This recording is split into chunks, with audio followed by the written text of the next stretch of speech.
3వ అధ్యాయం 16వ వచనంలో ఈ రీతిగా రాయబడుతూ ఉన్నది. దేవుడు లోకమును ఎంతో ప్రేమించను అని సెలవిస్తూ ఉంటున్నాడు. ఎందుకు ప్రేమిస్తుంటున్నాడంటే మరి ఆయన స్వరూపము చొప్పున మనుషులను నిర్మించుకున్నాడని, ఆ మనుషులే మనము అని దేవుడు సెలవిస్తూ ఉంటున్నాడు. ఏ భేదమును లేదు, అందరూ కూడా నీతి మాలిన వారై ఆయన యొక్క మహిమను పొందలేకపోతున్నారని సెలవిస్తూ ఉంటున్నాడు. కనుక అవలారమ్మలారా, ఈ లోకం అశాశ్వతం, పుట్టుక గిట్టుట కొరకైన సెలవిస్తూ ఉంటున్నారు పెద్దలైనటువంటి వారు. ఎవరైనా కానీ మరణించక తప్పదు. పుట్టిన ప్రతి మానవుడు బీద కావచ్చు, ధనికుడు కావచ్చు, పేద కావచ్చు, కొట్టములో నివసించవచ్చు, మేడలో నివసించవచ్చు, అధికారము ఎలాంటి అధికారమైనా ఉండొచ్చు, అధికారం లేనటువంటి వారు ఎవరైనా కావచ్చు, భిక్షకులు కావచ్చు, ఇంకా ఎవరైనా కావచ్చు. కానీ పుట్టినటువంటి వాడు మరణం కాక తప్పదు. కాబట్టి ఆయన పోలిక చొప్పున యేసు ప్రభు పోలిక చొప్పున ఆయన నిర్మించుకున్నాడు మనల్ని. కాబట్టి ఎవరు కూడా నశించిపోకూడదని, నశించి నరకానికి వెళ్ళకూడదని ప్రభువే 2023 సంవత్సరాల క్రితము ఈ లోకానికి ఒక మానవునిగా రక్త మాంసములు కలిగిన వ్యక్తిగా కన్యకైనటువంటి మరియమ్మ గర్భంలో జన్మించాడు. కారణం ఏమయ్యా అంటే మానవునిలో ఉండేది రక్తము, మానవుల్లో ఉండేది ఎముకలు, కండరాలు. ఈ కండరాల్లో ఉంటున్నటువంటి రక్తం అంతా కూడా మరి పరిశుద్ధమైనది కాదు, మరి పాపంతో నిండి ఉన్నదని ఆ రక్తాన్ని కడిగి శుభ్రపరచాలని ఆయన యొక్క ఆశ. అయితే పాపంతో ఉన్నటువంటి మన రక్తాన్ని కడగాలని, మన రక్తము శుద్ధీకరించబడాలని అంటే మరి ఈ లోకంలో ఎవరి ద్వారా కాదు, భూమి మీద కానీ ఆకాశం కింద కానీ ఎవరి ద్వారా పాపక్షమాపణ లేదు.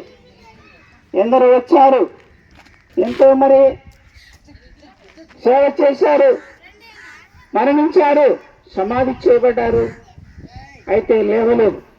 అయితే ప్రభువైనటువంటి యేసుక్రీస్తుల వారు ప్రతి పాపి కొరకు ప్రాణం పెట్టాడు.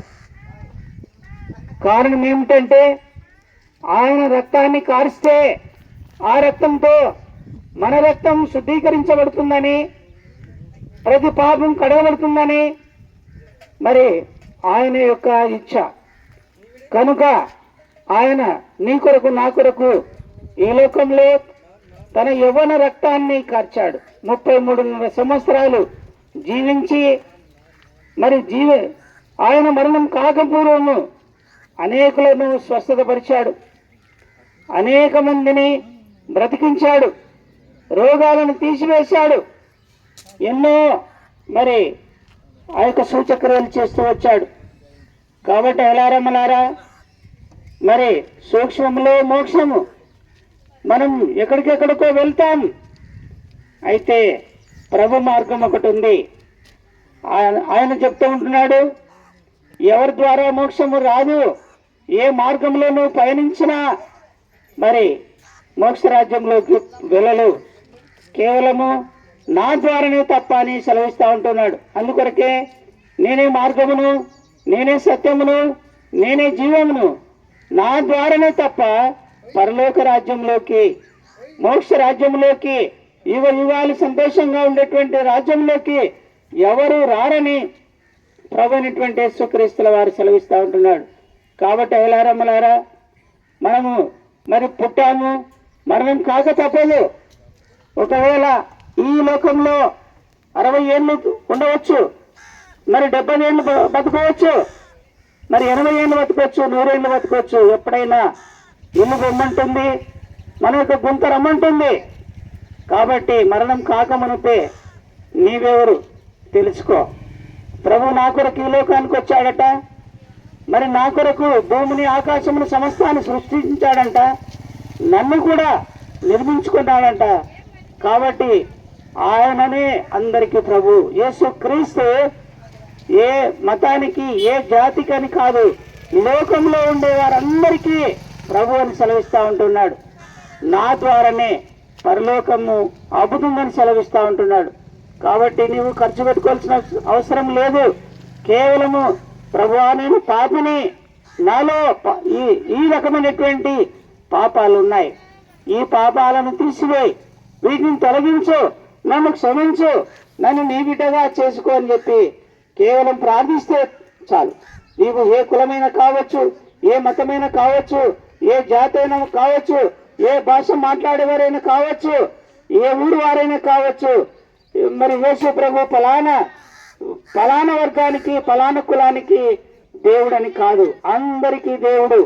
కాబట్టి అయలారమ్మలారా, ప్రతి పాపి కొరకు నశించిపోతున్నటువంటి మన కొరకు ఆయన ఈ లోకానికి వచ్చాడు, ఆయన మరణించాడు, మరి సమాధి చేయబడ్డాడు, మరి మన కొరకు తిరిగి లేచినటువంటి గొప్ప దేవుడుగా ఉంటూ ఉన్నాడు.